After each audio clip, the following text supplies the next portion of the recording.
I am Tyler, 34 years old, and I never thought my career as a real estate attorney would prepare me for defending my own home against my family. 5 years ago, I purchased a fixer-upper that I poured my heart savings and countless weekends into renovating. When my parents called requesting a family meeting at my house, I expected good news, maybe retirement plans or a family vacation. Instead, they dropped a bombshell that shattered our relationship. Before I continue this story, let me know where you are watching from in the comments below. Hit that like button and subscribe to support more real stories like mine about standing up for yourself when family crosses the line. Growing up in suburban Michigan, our family appeared normal from the outside. We lived in a modest 3-bedroom home in a neighborhood filled with similar houses and families. My parents, Richard and Linda, worked steady jobs, dad as a factory supervisor and mom as an elementary school administrative assistant. We never had extravagant things, but we had enough. From my earliest memories, however, there was always a clear favorite in our household. My younger brother, Kevin, 4 years my junior, somehow always managed to get the better end of every situation. When we were kids, his birthday parties featured bounce houses and professional entertainers, while mine typically consisted of pizza and a movie. For Christmas, Kevin would receive the latest gaming console or expensive electronics, while I would get practical items like clothes or school supplies. I never understood what created this disparity. Maybe it was because Kevin was more outgoing and charismatic, always putting on performances and making people laugh. Perhaps it was because he struggled more in school, requiring more attention and support. Whatever the reason, the pattern continued throughout our childhood and teenage years. When it came time for college, I received minimal financial support from my parents. They contributed about $5,000 total over 4 years, claiming they simply could not afford more. I worked 2, sometimes 3 jobs while maintaining a full course load. Summers were spent working instead of relaxing.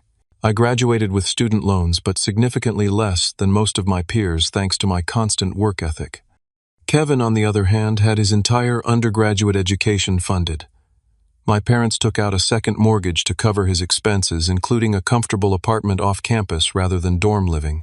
When he changed majors 3 times, extending his college years, they continued supporting him without complaint. Despite these disparities, I persevered. After college, I worked for 2 years at a title company to save money for law school. Law school was entirely self-funded through a combination of scholarships, loans, and continuing to work part-time. I specialized in real estate law, finding satisfaction in helping people navigate one of the biggest investments of their lives. By age 29, I had established myself at a reputable firm in Grand Rapids. My hard work was paying off with a stable income and growing client base. That was when I decided to buy my first house, a milestone I had been dreaming of for years. The property I found was not impressive at first glance. A 1960s ranch-style home with 3 bedrooms, it had been neglected for years. The previous owners were an elderly couple who had been unable to maintain it properly before moving to assisted living. The carpets were stained. The kitchen was straight out of the 70s, with avocado green appliances, and the single bathroom featured pink tile that had seen better days. But beneath the outdated aesthetics and neglect, I saw potential. The structure was sound, the roof relatively new, and the location excellent, just 15 minutes from downtown in a quiet neighborhood with mature trees. At $180,000, it was within my budget while leaving funds for renovations. For the next 2 years, every weekend and many evenings were dedicated to transforming the house. I learned plumbing and electrical basics from online videos and workshops at the local hardware store. I demolished the kitchen myself, salvaging what materials I could to save money. The bathroom renovation took 6 weeks of showering at my gym. I replaced every inch of flooring, painted every wall, updated fixtures, and landscaped the previously overgrown yard. By the time I finished the major renovations, I had invested approximately $60,000 and countless hours of labor. The result was a home that reflected my personal style and needs. The kitchen now featured custom cabinets I had built with a friend who was a carpenter, quartz countertops I found on clearance, and energy-efficient stainless steel appliances purchased during seasonal sales. The bathroom was transformed with a walk-in shower, modern vanity, and neutral tiles that would stand the test of time. The 3rd bedroom became my home office with built-in bookshelves and a custom desk that spanned one wall. The backyard now featured a wooden deck I had designed and built myself perfect for summer barbecues and morning coffee. This house represented more than just property to me. It was physical proof of my independence and success achieved without handouts or special treatment. Every corner held memories of problems solved and skills learned. I had transformed it with my own hands, much as I had built my career and life through persistent effort. During this time, my relationship with my family remained cordial but distant. I visited for major holidays and called my parents every couple of weeks. Kevin had pursued a career in sales, moving between companies frequently. He married his college girlfriend Amanda shortly after graduation, and they quickly had 2 children, a boy and a girl, now aged 7 and 5. My parents retired when I was 32 with modest savings, and their house finally paid off. They seemed content with their simple lifestyle, occasionally traveling to visit friends or taking short domestic vacations. They frequently babysit for Kevin and Amanda, delighting in their role as grandparents. Last year I heard through family conversations that Kevin and Amanda were having marital problems. The details were vague, but it appeared to involve financial stress and potential infidelity on his part. I kept my distance from the situation, having learned long ago that inserting myself into Kevin's problems only led to somehow being blamed for them. 3 months ago, their divorce was finalized. Kevin moved into a small apartment, while Amanda remained in their rented house with the children. Child support and shared custody arrangements were established, though I gathered from my parents that Kevin was already struggling to meet his financial obligations. Around this same time, I noticed an increase in family contact. My parents called more frequently, often mentioning they were in my neighborhood and asking to stop by. These visits always included extensive compliments about my house, questions about the neighborhood, and comments about how much space I had for just one person. Kevin also began reaching out more, suggesting we rebuild our brotherly bond. After years of minimal contact, these sudden efforts struck me as unusual, but I cautiously welcomed the apparent desire to improve our relationship. During his visits, he would often comment on specific features of my home, asking detailed questions about the renovation costs and current property values in the area. 2 weeks ago, my father called with an unusually formal request. He asked if we could have a family meeting at my house the following Sunday afternoon. When I inquired about the purpose, he vaguely mentioned some important family matters that needed discussion. Something in his tone made me uneasy, but I agreed, thinking perhaps they wanted to discuss healthcare directives or other retirement concerns. As the day approached, my parents called twice more to confirm the meeting, emphasizing that Kevin would also be attending and that it was extremely important that we all be present. The seriousness in their tone triggered mild anxiety, but I could never have anticipated what they actually had in mind. The Sunday of our family meeting arrived with perfect early autumn weather. I spent the morning cleaning my already tidy house, vacuuming the hardwood floors, and dusting the shelves lined with law books and framed photographs. Though my parents had not mentioned food, I prepared a simple spread of cheese crackers, fruit, and homemade cookies, along with coffee and tea options. I wanted everyone to feel comfortable despite my lingering unease about the mysterious agenda. At precisely 2 in the afternoon, the doorbell rang. I opened the door to find not just my parents and Kevin, but also his 2 children, Ethan and Sophie. This was unexpected, as no one had mentioned the kids would be joining us. Kevin stood behind them with an overnight bag slung over his shoulder, as though they were planning to stay. My mother hugged me tightly. "Your home looks absolutely beautiful, Tyler. You have done such amazing work here," she said, her eyes scanning the entryway and living room beyond. My father clapped me on the shoulder with unusual enthusiasm. "Son, this place gets better every time we visit. You have created something special here." Kevin guided his children inside, not meeting my eyes directly. "Kids, this is Uncle Tyler's house. What do you think?" 7-year-old Ethan looked around with wide eyes. "It is bigger than our apartment." 5-year-old Sophie nodded in agreement. "Do you have a playroom, Uncle Tyler?" Before I could answer, Kevin interjected. "Maybe you will have your own rooms here someday. Would you like that?" The comment struck me as odd, but I brushed it aside, attributing it to casual conversation. I showed everyone to the living room, where I had arranged seating and placed the refreshments on the coffee table. The children immediately gravitated toward the cookies, while the adults settled into the couches and armchairs. "So what is this important family discussion about?" I asked, pouring coffee for my parents and offering Kevin a drink. My father cleared his throat and sat up straighter, adopting what I recognized as his business meeting posture from when he would practice presentations at home during his working years. We thought it would be best to discuss this all together as a family unit. My mother nodded in agreement, her hands folded primly in her lap. Family is the most important thing after all. Kevin had positioned himself in my favorite reading chair, the one with the best view of the backyard. He was running his hand along the arm of the chair, almost possessively. The kids really need stability right now, with everything they have been going through with the divorce. I noticed him exchanging glances with my parents, a look of shared understanding passing between them that excluded me. The atmosphere in the room had shifted from casual family gathering to something more formal and tense. My father kept straightening his shirt collar, a nervous habit from his working days, when he was about to deliver difficult news to his team. "Tyler," my mother began, "you have done so well for yourself.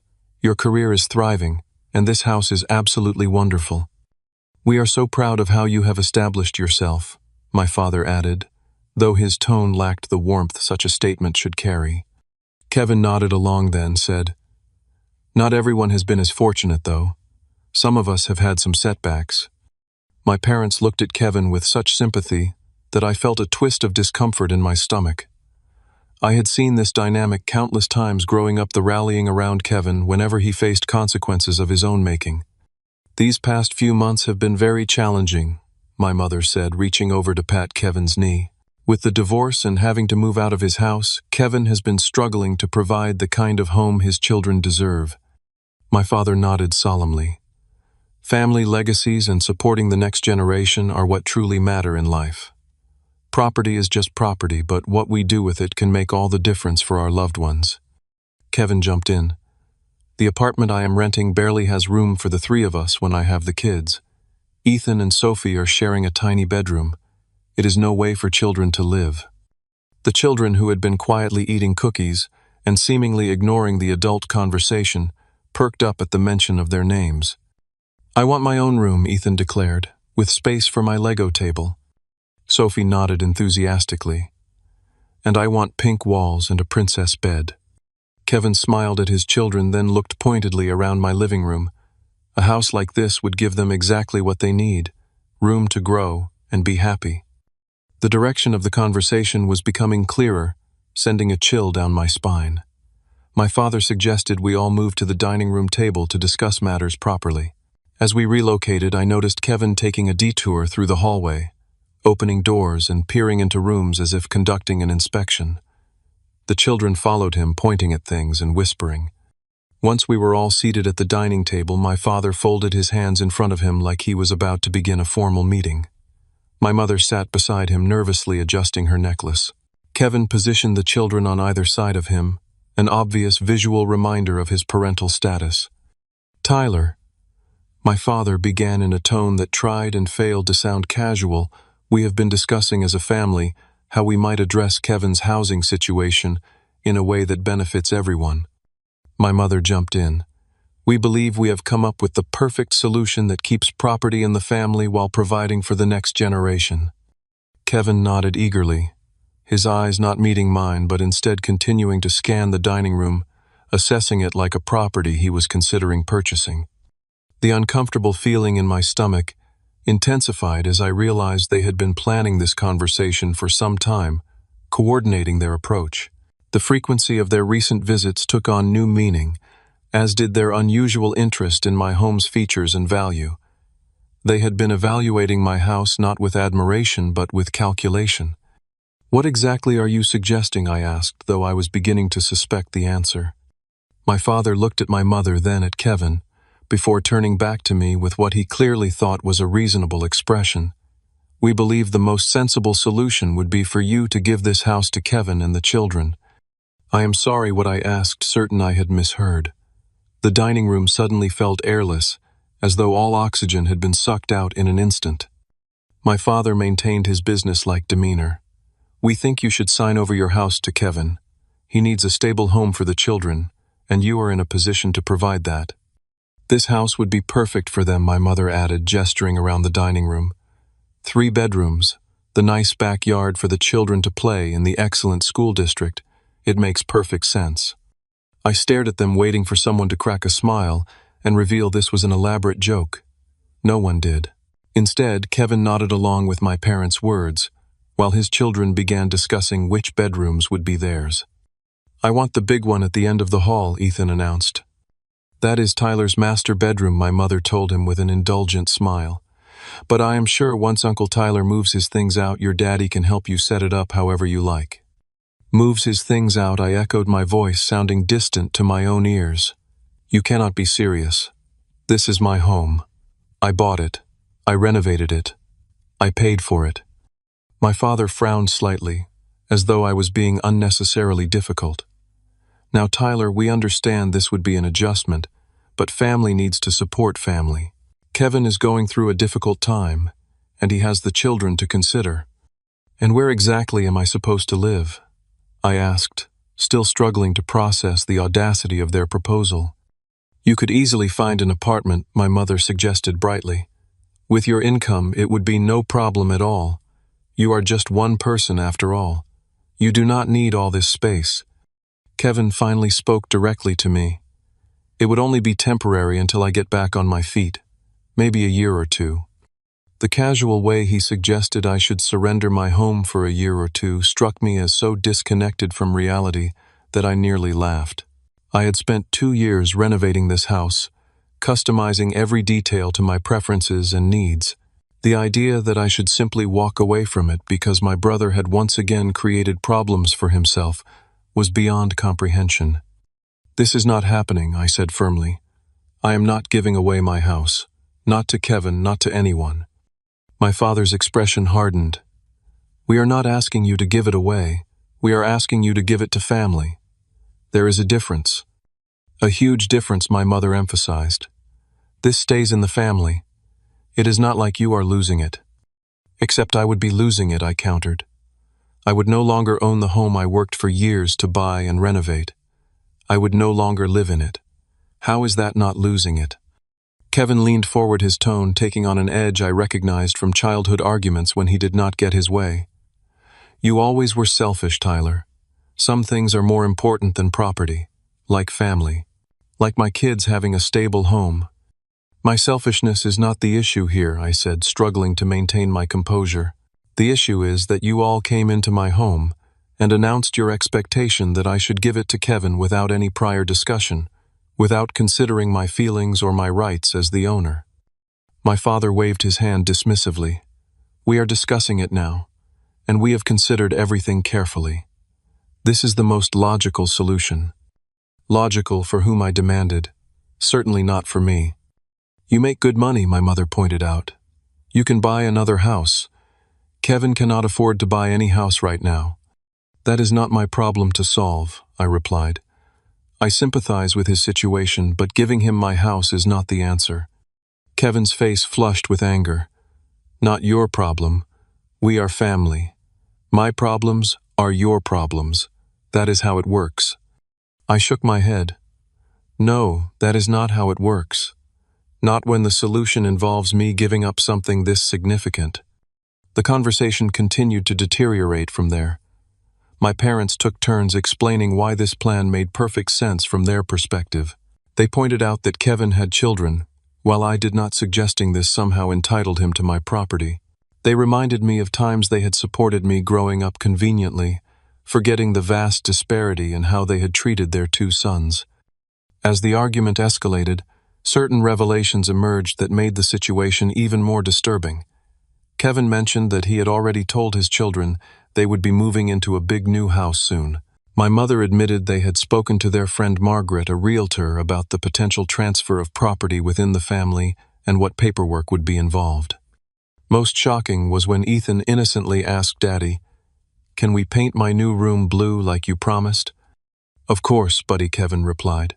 "Once the house is ours, we can make any changes we want." The casual confidence with which he said this and the clear indication that these discussions and promises had been happening for some time hit me like a physical blow. This was not a spontaneous suggestion. but a calculated plan they had been developing behind my back for weeks, if not months. "How long have you been planning this?" I asked, my voice quiet with controlled anger. My parents exchanged uncomfortable glances. My father finally answered. "We started discussing options when Kevin's divorce was finalized 3 months ago." 3 months, I repeated. "For 3 months you have been planning to take my house, all while visiting me here, accepting my hospitality, commenting on my renovations." "Do not be dramatic, Tyler," my mother scolded. "No one is taking anything. We are asking you to help your brother during a difficult time." By giving him my house, I clarified.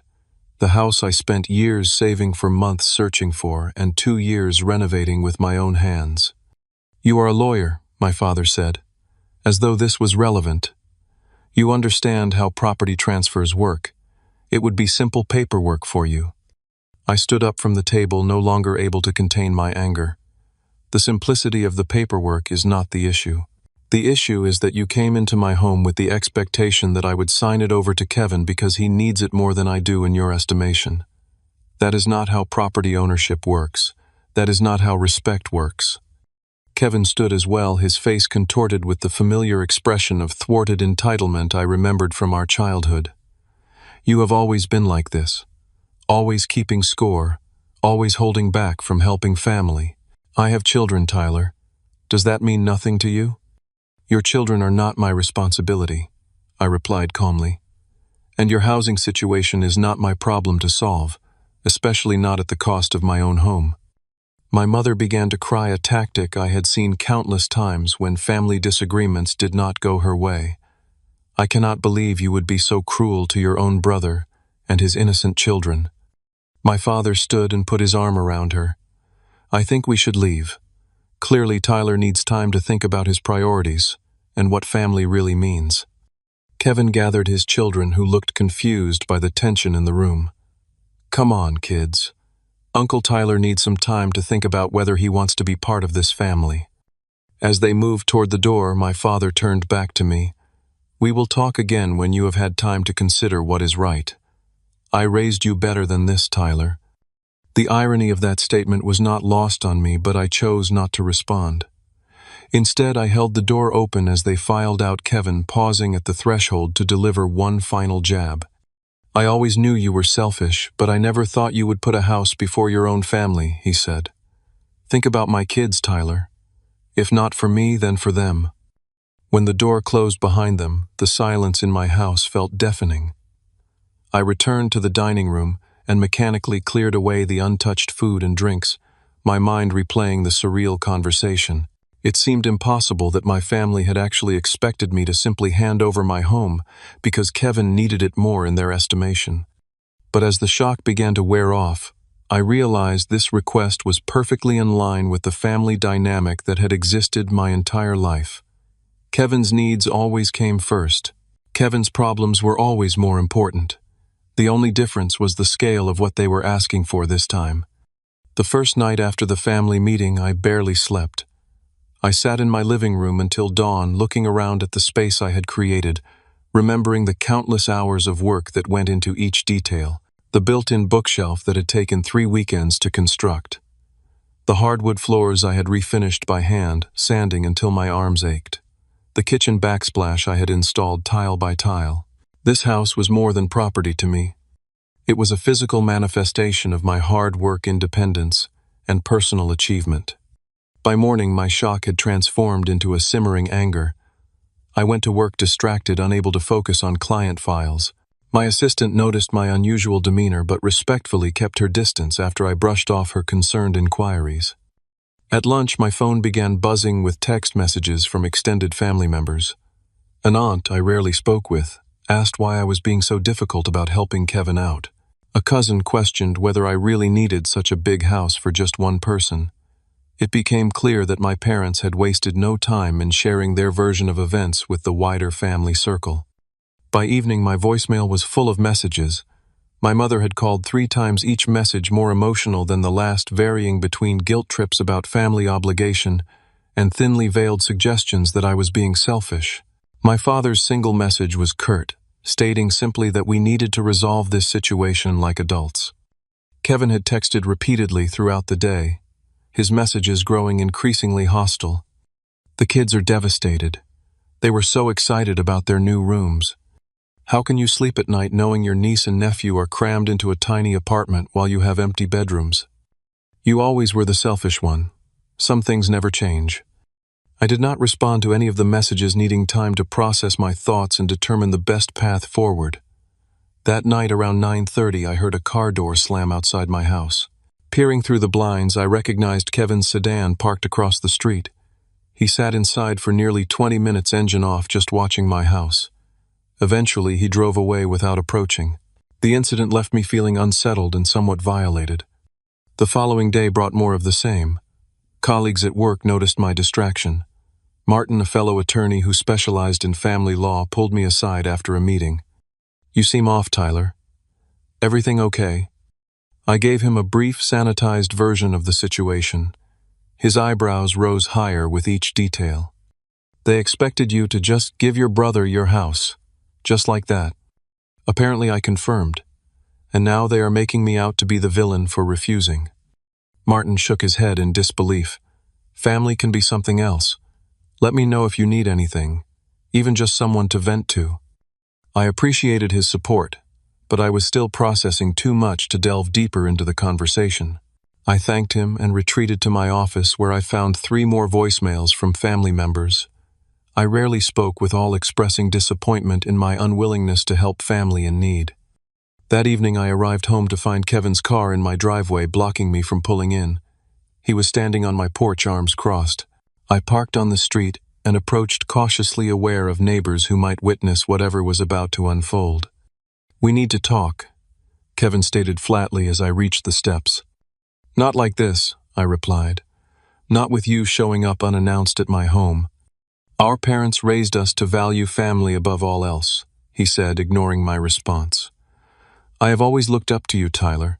I thought you were someone who understood what matters." "What matters is respect," I countered.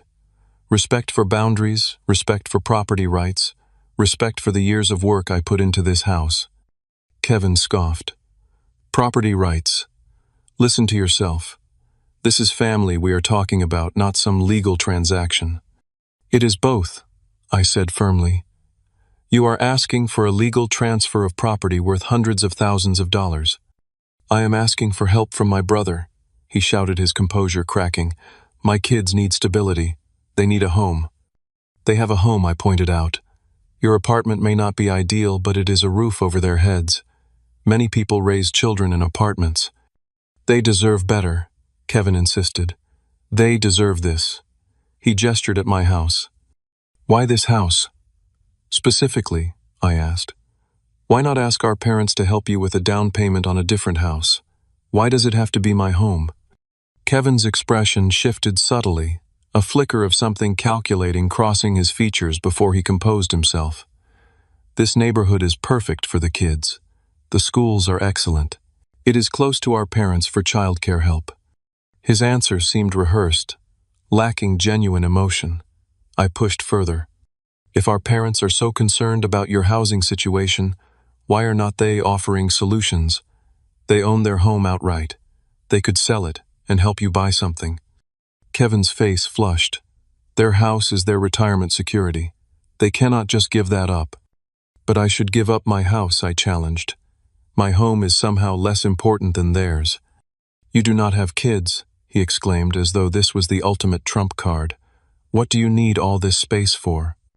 Before I could respond, a neighbor walking his dog slowed his pace, clearly interested in our increasingly heated exchange. I lowered my voice. "This conversation is over, Kevin. Please leave my property." "Our parents were right," he spat. "You have always been selfish, always looking out for number one. Leave now, or I will call the police and report you for trespassing," I said calmly. He glared at me for a long moment before stalking back to his car. As he pulled away, he rolled down his window and shouted, "This is not over, Tyler." The confrontation left me shaken. Kevin's behavior seemed excessive, even for him, suggesting there was more to this situation than simply needing a larger home for his children. His reaction to my suggestion that our parents could sell their house was particularly telling. There was a deeper agenda at work, and I was determined to uncover it. The next morning, I installed a security camera at my front door, linking it to an app on my phone. Given Kevin's unpredictable behavior, it seemed a necessary precaution. I also changed the locks, realizing with concern that my parents had a spare key I had given them for emergencies years ago. By the end of the week, the situation had escalated further. Kevin showed up at my workplace, creating a scene in the reception area that required security to intervene. He told anyone who would listen that I was denying housing to my niece and nephew out of spite. Several colleagues witnessed the embarrassing display, including partners at the firm. That night, I received a call from my Aunt Barbara, my mother's sister, and the family member I had always felt closest to. Unlike the other relatives who had contacted me, she began by asking for my version of events. I explained everything in detail, including the ambush nature of the family meeting and the subsequent harassment. "That does not sound like the full story I heard from your mother," Aunt Barbara said thoughtfully. "She made it sound like you had previously discussed this arrangement and then suddenly changed your mind." "Absolutely not," I assured her. "The first I heard of this plan was when they announced it in my dining room, having already told the children they would be moving in." Aunt Barbara was quiet for a moment. "You know, Tyler, something similar happened years ago with your grandmother's jewelry.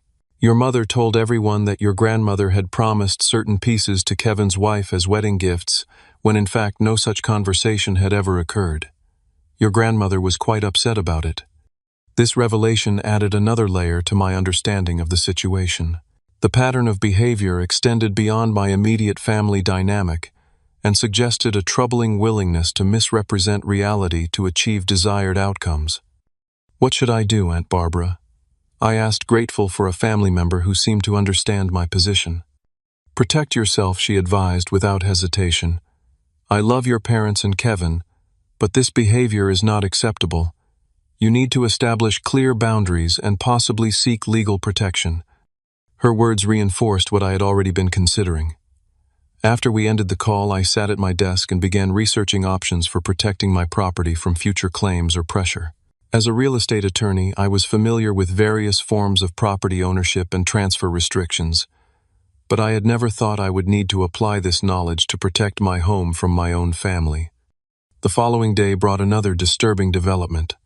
I received an email from a local realtor confirming an appointment to evaluate my home for a potential listing. I had made no such appointment. When I called the realtor to clarify, she explained that she had been contacted by Kevin, who claimed to be helping me sell my house and needed a market valuation. This unauthorized action crossed a line from emotional manipulation into potential fraud. I immediately called Kevin and left a voicemail making it clear that any further misrepresentation of his authority regarding my property would result in legal action. I also contacted the realtor to explain the situation and ensure no further communication occurred without my direct involvement. That weekend, I noticed Kevin's car driving slowly past my house 3 separate times. The security camera captured him walking up to my porch late Saturday night, peering through windows before leaving when a neighbor's motion sensor light activated. Sleep became elusive. I found myself checking the security camera app multiple times during the night, startling at every sound. The stress began affecting my work performance, and I realized I could not continue in this holding pattern. I needed to take definitive action to protect my property and my peace of mind. Monday morning, I arrived at work early and sought out Christine, a colleague who specialized in trust and estate law. Her expertise in asset protection strategies would be valuable in my increasingly complicated situation. "An irrevocable trust," Christine repeated after I explained what I was looking for. "That is quite a significant step, Tyler. Once you place your home in such a trust, you cannot simply change your mind later." "I understand," I assured her. "But given the circumstances, I need something that will provide absolute protection from family pressure or claims." Christine nodded thoughtfully. "An irrevocable trust would certainly accomplish that. Once the property is in the trust, you no longer technically own it, though you can continue to use and enjoy it according to the trust terms.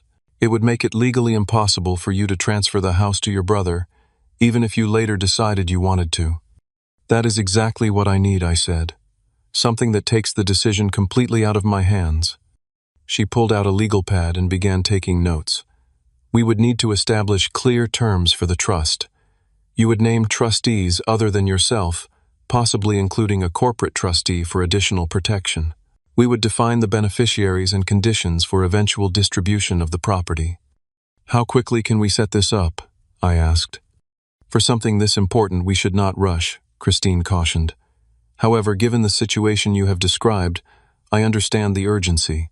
If we focus exclusively on this, we could potentially have everything prepared within 2 weeks.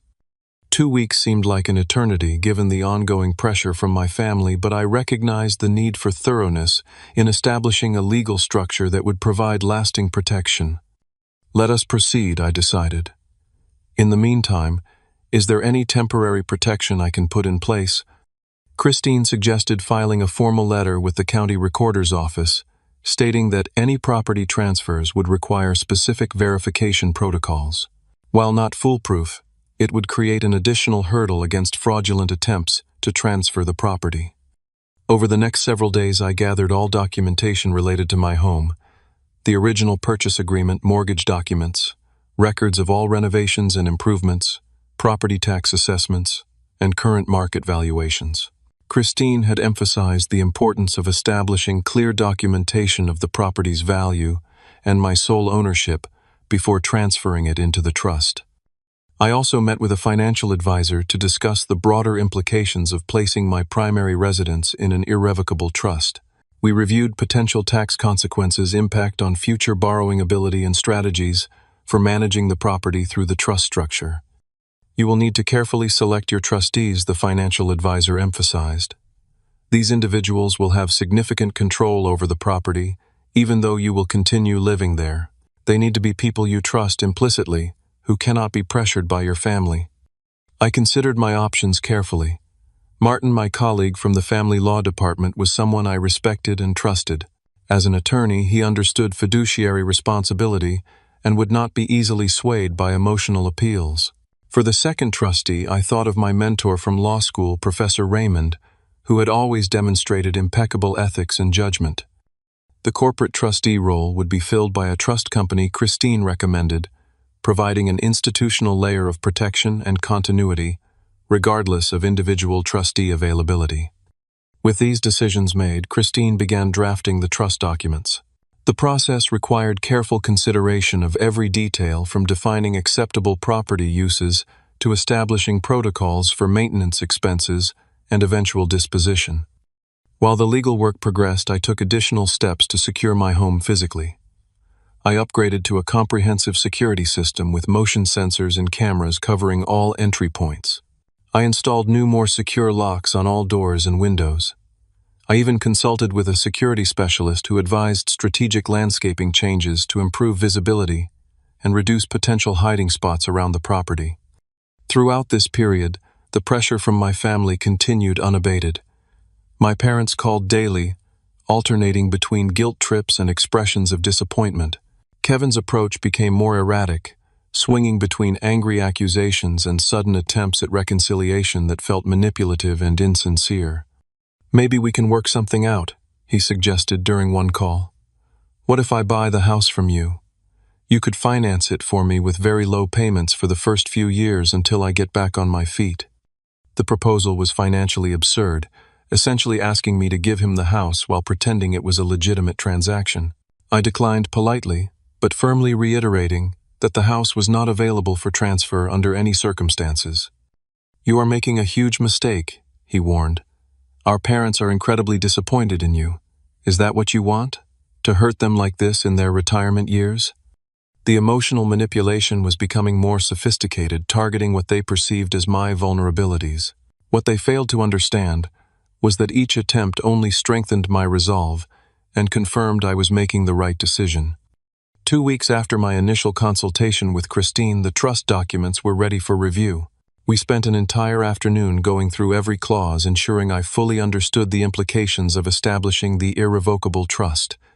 "Once you sign these papers and we record the deed transferring the property to the trust, there is no going back," Christine emphasized.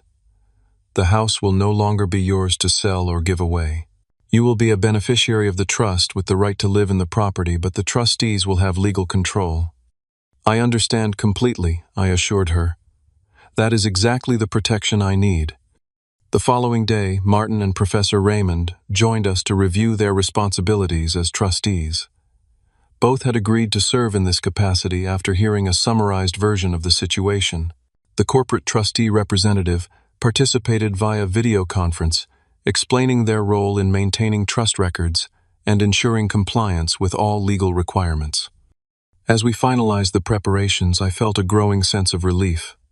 For the first time since the disastrous family meeting, I was taking proactive steps rather than merely reacting to my family's demands and manipulations. The trust would create an immovable barrier against their pressure, one that could not be overcome by guilt trips or emotional appeals. The day we signed the trust documents and filed the new deed, I felt as though a weight had been lifted. The house was now legally held by the Tyler Bennett Residential Trust, with clear provisions for my continued residence and eventual disposition of the property, according to my wishes, not anyone else's demands. Christine provided me with formal letters to send to my family members explaining in legal terminology that the property had been placed in an irrevocable trust and was no longer available for transfer under any circumstances. The letters were carefully worded to be factual rather than confrontational, simply stating the new legal reality. Now what I asked Christine as we left the county recorder's office. Now you invite them to a meeting, she suggested, on neutral ground, not in your home, and I strongly recommend having legal representation present. The prospect of another family confrontation was daunting, but I recognized the necessity of formally communicating the new situation. It was time to reclaim control of the narrative and establish clear boundaries for moving forward. I selected a private dining room at a local restaurant for the meeting, somewhere public enough to discourage extreme behavior, but private enough for a candid conversation. I invited my parents and Kevin via formal email, stating only that I wished to discuss the house situation and reach a resolution. I did not mention the trust or my attorney's presence, wanting to ensure they would actually attend. To my surprise, they all accepted promptly. Perhaps they thought I had reconsidered their proposal.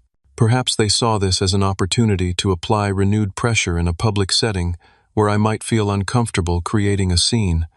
Whatever their reasoning, the meeting was set for Saturday afternoon. I arrived 30 minutes early with Martin, who had agreed to attend as both my attorney and as one of the trustees. We selected seats facing the door and arranged the table so that water glasses and bread baskets would not obstruct the recording device Martin had brought. Michigan being a one-party consent state for recordings, we were within our legal rights to document the conversation without informing the others. My parents arrived precisely on time, looking somber but determined. Kevin arrived 3 minutes later, his expression shifting from confidence to confusion when he spotted Martin sitting beside me. "Who is this?" he demanded immediately. "This is Martin Greenberg, my attorney, and a trustee of my residential property trust," I replied calmly. "He is here in both capacities today." My father's eyebrows shot up. "Trustee, what are you talking about, Tyler?" "Please sit down," I gestured to the chairs across from us. "I will explain everything." My mother glanced nervously at Martin. "Is this really necessary? Having a lawyer at a family discussion?" "Given the nature of our last family discussion, yes, I believe it is," I replied. Once they were seated, I wasted no time getting to the point. 2 weeks ago, I established an irrevocable trust and transferred my home into it. The trust has 3 trustees. Martin here, my law school mentor, Professor Raymond and Midwest Trust Company, as the corporate trustee. I am the primary beneficiary with lifetime residential rights. Kevin's face flushed with anger. "What does that legal gibberish mean?" Martin answered for me. "It means that Tyler no longer personally owns the house. It is owned by the trust. By the terms of the trust agreement, the property cannot be sold, transferred, or otherwise disposed of except under very specific conditions that do not include transferring it to family members." "You cannot do that," Kevin exclaimed, his voice rising. "That is our family home." "Actually, he absolutely can do that, and he has," Martin replied evenly. "And I must correct you on one point. It is not your family home. It was Tyler's personal property purchased with his own funds and is now held in trust for his benefit. My father leaned forward, his business negotiation face firmly in place. Surely this can be undone. Trusts can be dissolved. Not this type, Martin explained. As the name suggests, an irrevocable trust cannot be revoked once established. The property will remain in trust according to the terms established in the trust document. Tyler, my mother said, her voice trembling with either genuine emotion or a practiced performance, why would you do this? Why would you make it impossible to help your brother? I did this because I was left with no choice, I replied. After our last meeting, it became clear that the pressure to transfer my home to Kevin would continue indefinitely. This provides a definitive resolution to the matter. Kevin slammed his hand on the table, causing the water glasses to jump. This is ridiculous. You are hiding behind legal tricks to avoid helping family. Martin remained perfectly calm. Mr. Bennett, I would advise moderating your tone and behavior. We are in a public establishment, and outbursts will not help resolve the situation. Who asked you? Kevin snapped at him before turning back to me. You have always been like this, Tyler. Always finding ways to put yourself first. That is not true, I said quietly. In fact, throughout our lives, I have repeatedly stepped aside while you received preferential treatment. This house represents years of my hard work and personal sacrifice. It is the one thing I have not been willing to give up for you. My father shook his head dismissively. Ancient history. We are talking about the present situation. Kevin needs help now. And I would have been willing to help in many ways, I countered. I could have assisted with finding affordable housing. I could have helped with job connections. What I was not willing to do was give up my home. The children need stability, my mother insisted. They need a proper home with a yard and their own rooms. Many children grow up in apartments, I pointed out. The issue here is not really about what the children need. It is about what Kevin wants. Kevin's face contorted with anger. You have no idea what my children need. You do not have kids. You have never had to struggle like I have. Something in his phrasing caught my attention. Struggle like you have, Kevin. You have received support from our parents your entire life. They paid for your college. They helped with your wedding. They babysit your children regularly. What exactly has been your great struggle? You know nothing about my life, he shouted. Do you have any idea how hard it is being divorced, paying child support, trying to maintain 2 households? Those are consequences of your own choices, I replied calmly. Your divorce was not my doing. Your financial situation is not my responsibility to fix, especially not at the cost of my home. My father tried a different approach. Tyler, be reasonable. What Kevin is going through affects all of us as a family. His children are your niece and nephew. Do not you want what is best for them? Of course I do, I agreed. But giving up my home is not the solution. And frankly, I am not convinced that is what this is really about. What is that supposed to mean? Kevin demanded. I leaned forward slightly. Tell me honestly, Kevin. If I had agreed to give you my house, what were your plans for it long term? A flicker of something passed across his face, too quick to identify, but enough to confirm my suspicions. I told you, he said defensively, to provide a stable home for my children.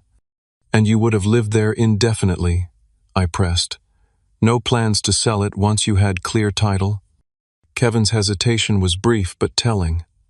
My mother jumped in quickly. Of course he would live there. That was the whole point. But I kept my eyes on Kevin, who could not quite meet my gaze. The property values in my neighborhood have increased significantly since I purchased and renovated. The house is likely worth at least $100,000 more than what I paid originally. That equity would be quite tempting for someone in financial difficulty, would not it? You are being paranoid, Kevin scoffed, but his eyes darted away. Martin cleared his throat. Actually, we took the liberty of checking recent credit reports and court filings. Mr. Kevin Bennett currently has 3 outstanding civil judgments against him for unpaid debts, and his credit report shows multiple accounts in collections. His financial situation appears significantly more precarious than simply struggling with divorce expenses. Kevin's face went from red to white. You had no right to dig into my personal finances. We had every right to investigate potential motivations when significant property interests were at stake, Martin replied calmly. My father looked genuinely confused. Kevin, what is he talking about? What judgments? Kevin shifted uncomfortably. Just some business deals that did not work out. Nothing important. $28,000 in unpaid business loans is quite significant, Martin noted, as is $15,000 in credit card debt currently in collections. My mother turned to Kevin in shock. You never mentioned any of this. It was not relevant, Kevin muttered. It seems extremely relevant when you are asking for a house worth over $300,000, I pointed out. Were you planning to take out a home equity loan once the property was in your name? Or perhaps sell it outright? Kevin's silence was all the confirmation needed. My parents looked between us, their expressions suggesting they were processing this new information. The point is moot now anyway, Martin interjected smoothly. The property is in an irrevocable trust. It cannot be transferred to Kevin or anyone else outside the specific terms of the trust. This is not over, Kevin declared, standing abruptly. There must be a way to break this trust thing. There is not, Martin assured him. And any attempt to contest the trust would only result in significant legal expenses with no possibility of success. We will see about that, Kevin threatened, but his bravado sounded hollow. As he stormed out of the private dining room, my parents remained seated, looking suddenly older and uncertain. We did not know about Kevin's financial problems, my father said quietly. He told us he was managing fine aside from the adjustment to paying child support. Did you ever actually ask him directly about his finances before suggesting he should have my house? I asked. They exchanged uncomfortable glances. We took him at his word, my mother admitted. Just as you have always done, I noted, without malice, simply stating a pattern I had observed throughout our lives. Perhaps we should have asked more questions, my father acknowledged reluctantly. The admission, small as it was, felt like a significant shift. For perhaps the first time they were seeing Kevin's situation with clearer eyes, not automatically accepting his narrative or prioritizing his needs above all else. I hope you understand now why I had to take these steps to protect my property, I said. This was never about refusing to help family. It was about preventing my home from being taken under false pretenses. My mother dabbed at her eyes with a napkin. We never meant to take anything from you, Tyler. We truly thought this was a solution that would help everyone. By having me give up my home, I reminded her gently, that would not have helped me at all. I suppose we did not think through all the implications, my father admitted. No, I agreed. You did not. The conversation continued for another hour, more measured and honest than any discussion we had had in years. My parents began to acknowledge, however, reluctantly, that their approach had been fundamentally unfair. They expressed regret for how the situation had been handled, though they stopped short of apologizing directly for the request itself. As we prepared to leave, my father asked, "Where do we go from here, Tyler?" "That depends on whether you can respect my boundaries going forward," I replied. "I am willing to maintain a relationship, but only if my property and my choices are respected." "And Kevin?" my mother asked. "That is up to him," I said honestly. "But I will not tolerate further harassment or attempts to pressure me about my house." They nodded soberly, the reality of the new family dynamic settling in. As Martin and I watched them leave, he commented, "Family situations are always the most complicated. Do you think anything will change?" "With Kevin, probably not," I admitted. "But with my parents, maybe. For the first time, they might be seeing the pattern more clearly. Whether this insight would lead to lasting change remained to be seen, but I had taken the necessary steps to protect myself regardless of what came next. The house was secure in the trust, and with it my peace of mind. In the days following our confrontation at the restaurant, an unusual silence fell over my family communications. No calls from my parents, no texts from Kevin, no pressure from extended family members. The abrupt cessation of contact was both a relief and slightly disconcerting after weeks of constant harassment. I used this period of quiet to focus on reclaiming my sense of security and peace in my home. I spent a weekend repainting my office, choosing a new color scheme that felt fresh and energizing. I replaced some of the furniture that carried memories of the family meeting, rearranging the living room to create a new flow and atmosphere. These small changes helped me psychologically reclaim the space as my own. 2 weeks after our meeting, I received a text message from my father. "Your mother and I have been doing some thinking. Can we talk sometime?" I agreed to meet them for lunch the following weekend, specifying a public restaurant to maintain neutral territory. I arrived to find only my parents, no sign of Kevin. They looked tired, but composed, lacking the righteous certainty they had displayed during our previous encounters. "We owe you an apology," my father began once we were seated, surprising me with his directness. "We should never have put you in that position. We got caught up in trying to solve Kevin's problems," my mother added. "We did not stop to think about how unfair our request was to you." Their apology, while welcome, felt somewhat incomplete. They were sorry for how they had approached the situation, but I sensed they still did not fully grasp the deeper issue of the lifetime pattern of favoritism toward Kevin. "What made you reconsider?" I asked. My father hesitated before answering. "After the meeting, we asked Kevin directly about the financial judgments your attorney mentioned. He admitted they were real but tried to minimize their significance. When we pressed for details, he became defensive and eventually stormed out. We started looking more closely at things after that," my mother continued. "We spoke with Amanda, who told us Kevin had been hiding financial problems throughout their marriage. Apparently, his spending habits were a major factor in their divorce. This revelation did not surprise me. Kevin had always lived beyond his means, expecting others to bail him out when consequences caught up with him. We also realized something about ourselves," my father admitted reluctantly. "We have always rushed to fix things for Kevin without holding him accountable. It has not really helped him in the long run." This acknowledgement, however belated, felt significant. It suggested the possibility of a shift in the family dynamic that had defined our relationships for decades. "I appreciate your apology," I said sincerely. "Moving forward, I need to know that my boundaries will be respected." "They will be," my mother promised. "We were wrong to ask you to give up your home. It is yours and you worked hard for it." "What about Kevin?" I asked. "Where does he stand in all this?" My parents exchanged uncomfortable glances. "He is still angry," my father confessed. "He believes you have abandoned the family by not helping him." "That is his perspective," I replied evenly. "My perspective is that I have simply protected what is rightfully mine." "We understand that now," my mother assured me. "We have told Kevin that we will not support any further attempts to pressure you about your house." Whether Kevin would accept this new boundary remained to be seen, but my parents' shift in perspective was a positive development. We finished lunch with cautious conversation about neutral topics, the tension noticeably reduced, though not entirely gone. Over the next 6 months, a new pattern gradually emerged in our family interactions. My parents and I began rebuilding our relationship on more balanced terms. They visited my house occasionally, but these visits now carried a different energy, free from the calculating assessment I had sensed before. They no longer commented on the space or suggested it was excessive for one person. Instead, they simply appreciated it as my home, respecting the work and care I had invested in it. Kevin remained distant, declining to attend any gathering where I would be present. He had apparently found a larger apartment in a different neighborhood and had moved his children there. According to my parents, he was working with a financial counselor to address his debt issues, though whether this was by choice or necessity was unclear.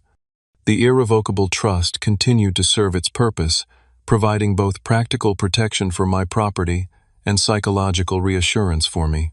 Knowing that my home was legally secure allowed me to focus on other aspects of my life that had been neglected during the family crisis. I began attending a weekly therapy session, working through the complex emotions stirred up by the conflict. The therapist helped me recognize patterns from childhood that had conditioned me to doubt my right to maintain boundaries with family. Through these sessions, I developed stronger skills for asserting my needs without guilt or apology. I also expanded my social circle, reconnecting with old friends and making new ones through community activities.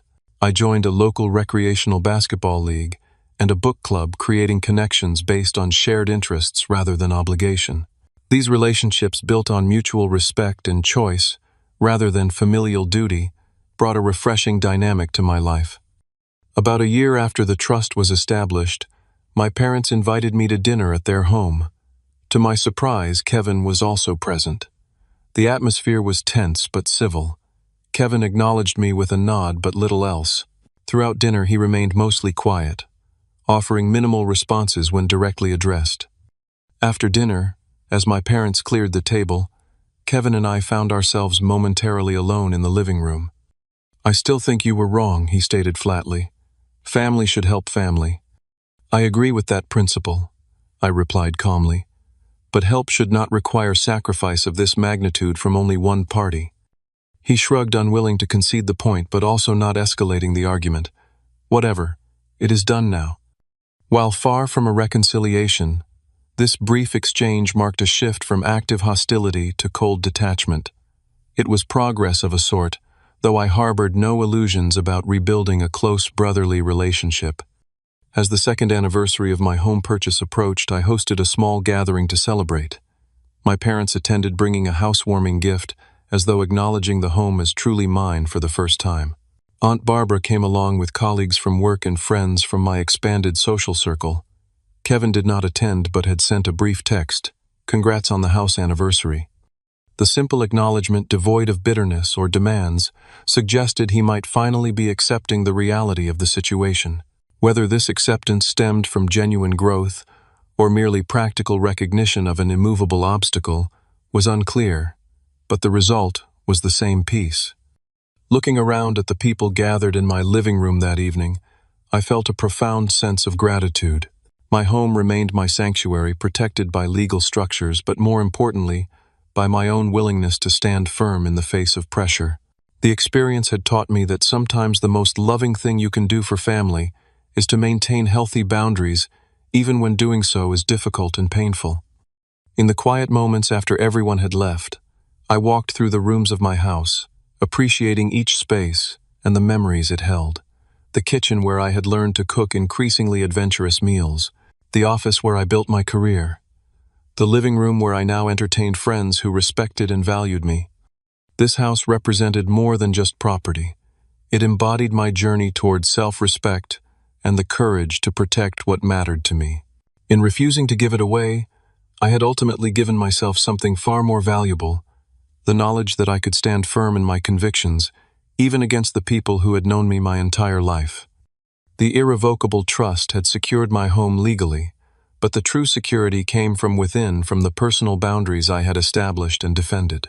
That was a foundation no one could take away, a lesson I would carry forward into all my relationships. Life continues to evolve, as do family dynamics. My parents and I maintain a relationship that, while not perfect, is more honest than before. Kevin and I interact minimally, but without active conflict, and I continue to build a life that reflects my values and priorities, not the expectations of others. Have you ever had to defend your boundaries against family pressure? How did you handle it? Let me know in the comments below. If this story resonated with you, please hit that like button and subscribe to hear more real-life experiences about navigating challenging family dynamics. And if you know someone who might benefit from this story, share it with them. Sometimes knowing we are not alone in these struggles makes all the difference. Thank you for listening, and remember that standing up for yourself is not selfish. It is necessary for authentic relationships.